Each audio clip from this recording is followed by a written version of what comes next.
Trump face à la violence, une démocratie sous tension. L'histoire politique américaine a toujours été marquée par des figures polarisantes, mais rarement un président aura autant incarné la division que Donald Trump. En 2024, cette polarisation a pris une tournure dramatique avec 2 tentatives d'assassinat à son encontre, un rappel brutal des tensions qui déchirent les États-Unis.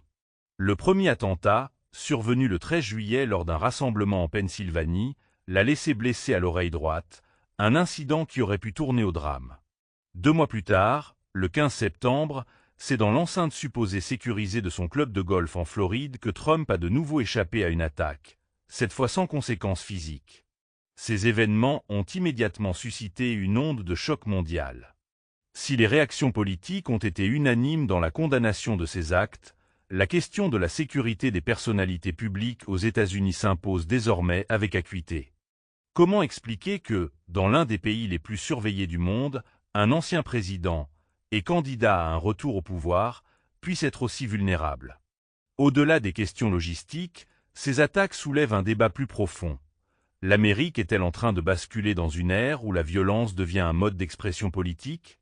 Le climat de radicalisation, exacerbé par les réseaux sociaux et une rhétorique incendiaire, semble nourrir un contexte explosif où le passage à l'acte n'est plus une simple hypothèse. Alors que Donald Trump demeure une figure centrale du paysage politique américain, ses partisans comme ses détracteurs scrutent ces événements avec inquiétude. Si l'histoire récente a prouvé qu'aucun leader n'est intouchable, elle rappelle aussi que la démocratie ne tient qu'à un fil, et que ce fil, aujourd'hui, semble dangereusement fragile. Merci d'avoir écouté Éditorial International. N'hésitez pas à vous abonner à la chaîne, ce qui nous permet de poursuivre notre travail.